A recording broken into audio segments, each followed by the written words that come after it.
The most damning allegation against James is simply the visual evidence of his output. The chasm between a clean lifestyle and his dominance in season 23 is too wide to be explained away by recovery tools and nutrition alone. While no failed test exists, the absence of proof is not proof of innocence when we consider the physiological impossibility of the situation. At 41, he is retaining and arguably exceeding the physical capacity of his 20s, making him a complete statistical anomaly. It stands to reason that he has leveraged cutting-edge, perhaps gray market, pharmaceutical science to extend his career. LeBron is undeniably an all-time great, but his unprecedented durability appears to be a triumph of chemistry rather than nature. On the night of December 7th, 2025, in Philadelphia, the established boundaries of human physiological decline were not merely tested, they were dismantled. LeBron James, age 41 and participating in the record-breaking 23rd NBA season, the most played by any NBA player, did this. He gets his points a bunch. LeBron, here he goes! How do you not pick up LeBron in transition to do the Sixers? Look at the speed. Who says this guy is slowing down? Almost 41 years of age. Come on, I couldn't do that when I was 20 years of age. No one could do what they did in their 20s while in their 40s. Mr. Very observant sports announcer, and then did this the next game right after. They can cut it to single digits. Oh, LeBron James! A ferocious flush! And a block on the other end. But LeBron James brought this crowd to its feet. How old is he, Ian? I mean, they list 40.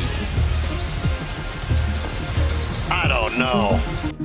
I don't know either, sir, but I have my suspicions. Bron recorded 29 points, 7 rebounds, and 6 assists in a victory over the Philadelphia 76ers. Let's put this in perspective. LeBron had Bronny younger than Bronny is now, so this is a potential grandfather doing this. This performance, coming on the heels of a 14-game absence attributed to sciatica, featured a level of late-game explosiveness punctuated by a go-ahead three-pointer and a game-sealing mid-range jumper that remains biologically unsuited with a professional athlete entering their 5th decade of life. Is there any doubt that the king is juicing? There's some statistical anomalies, physiological impossibilities, and a specific documented history of allegations linking James to the world of performance-enhancing drugs, PEDs. To understand the skepticism surrounding LeBron James, one must first dissect the event that reignited the debate. The context of the December 7th, 2025 game against the Philadelphia 76ers is critical. James was returning from a significant layoff caused by sciatica,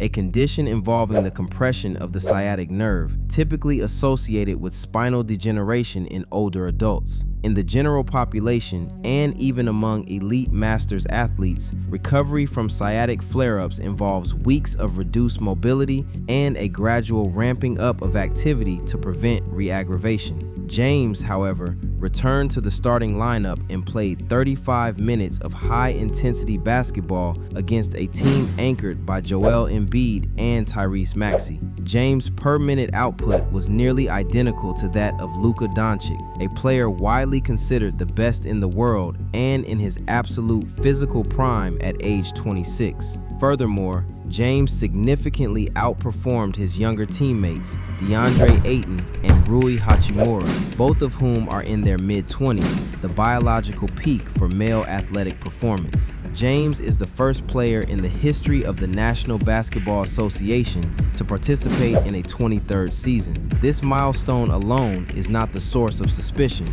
Rather, it is the quality of that participation. Historically, the aging curve in the NBA is steep and unforgiving. The few players who reached a 20th season or beyond, Vince Carter, Robert Parrish, Kevin Willis, Kevin Garnett, did so as shadow figures, averaging single-digit points and playing limited minutes in protected roles. The anomaly is evident. While peers like Carter and Nowitzki were managed carefully to preserve their health for ceremonial appearances, James is playing 35 minutes and functioning as a primary offensive engine. The sheer mechanical wear on joints after 65,000 plus career minutes, regular season and playoffs should, by all orthopedic standards, result in cartilage degradation, osteoarthritis, that limits explosive movement. James' ability to bypass this biological eventuality is the foundational argument for the unnatural nature of his longevity. The sciatica diagnosis cited in the December 2025 reports adds a layer of medical intrigue. Sciatica is a symptom of an underlying pathology and is a degenerative condition. Whenever I bring this up, people say steroids don't extend careers, but that misses the point. They speed recovery, boost your vertical, and add real strength, enough to carry a 270-pound frame through the nightly physical grind. A perimeter shooter might sustain a 20-year run at a high level.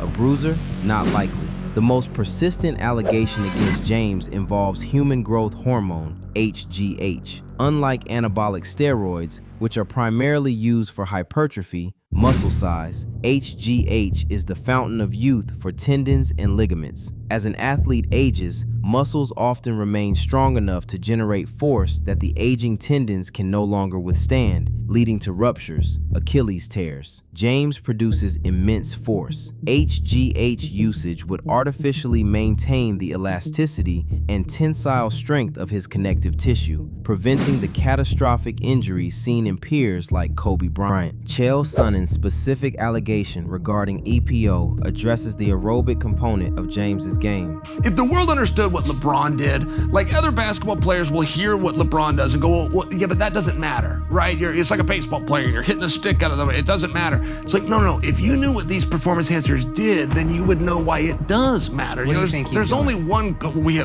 We have the same drug guy, if you will. I know exactly what he's doing.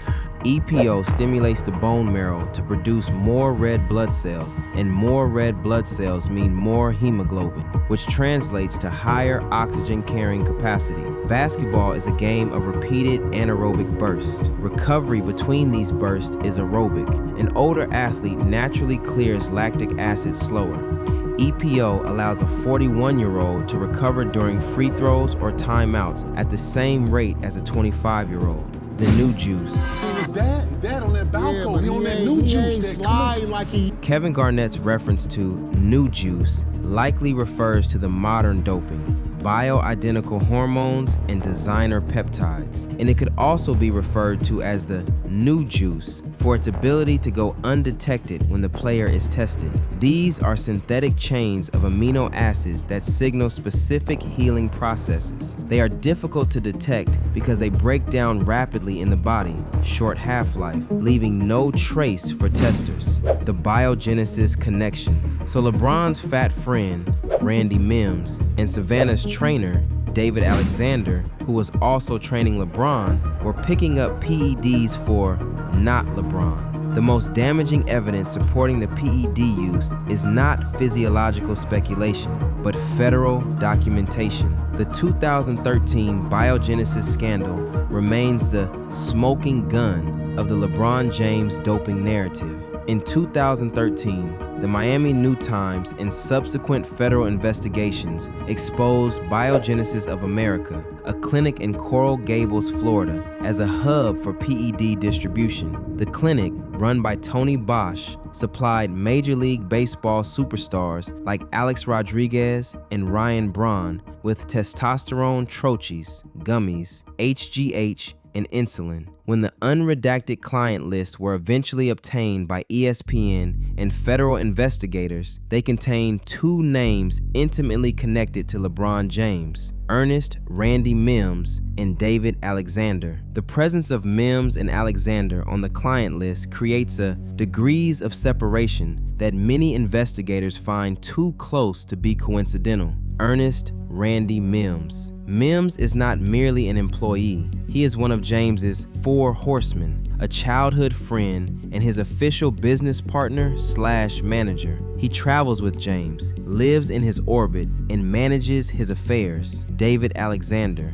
At the time of the scandal, Alexander was a high-profile personal trainer who worked with James. He was listed as a direct client of Bosch. The fall guy hypothesis. The investigative theory here is the fall guy dynamic. In the world of ultra-high net worth athletes, it is standard operational security never to have the principal's name on illicit documentation. Instead, a trusted associate or family member purchases the goods. Mims claimed the substances purchased were for personal use. It strains credulity that a business manager and a trainer, both of whose livelihoods depend on the physical performance of LeBron James, were purchasing elite-level performance enhancers from a disgraced chemist solely for their own recreational use, while the athlete they served remained completely uninvolved. If Biogenesis provided the source of the drugs, Jeff Teague provided the timeline and the methodology of their use. The 2014 to 2015 season was James' first year back in Cleveland. Physically, he looked mortal.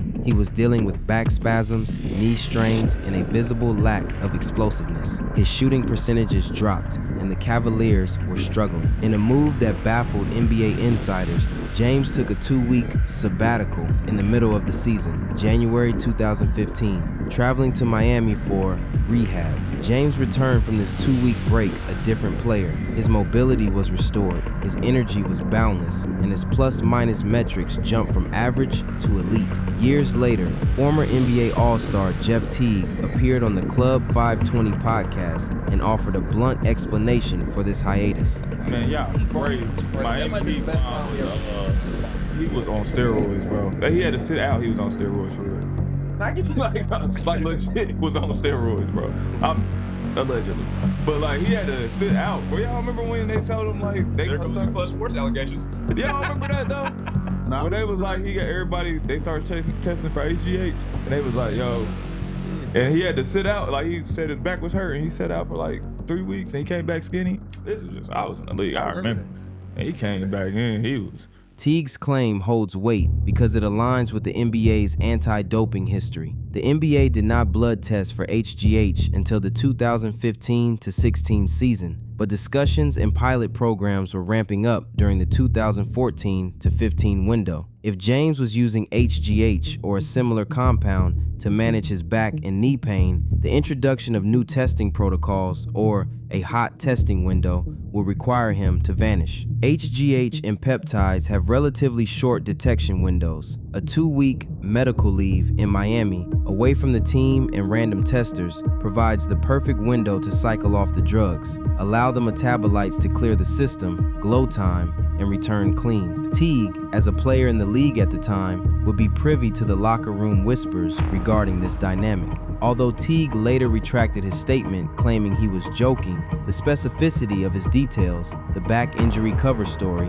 the HGH testing, the physical change, suggests a joke rooted in a widely accepted internal truth. Players generally do not accuse each other of cheating unless the behavior is egregious or the dislike is personal. James's chemical assistance is considered an open secret, a fact of life that competitors must simply accept. The question, is there any doubt that the king is juicing? We have a 41-year-old athlete performing feats that defy the known laws of physiology. LeBron is the only person in their 40s on this planet who can still perform physically at the same or an even higher level than he did in his 20s. This is an athlete who has likely leveraged the absolute bleeding edge of pharmaceutical science to extend his prime beyond any natural limit. The doubt is not whether he is juicing, the doubt is whether natural greatness ever stood a chance against him. Like, subscribe, share, and maybe even hype the video. Let me know if you believe LeBron is natural. Thanks for watching.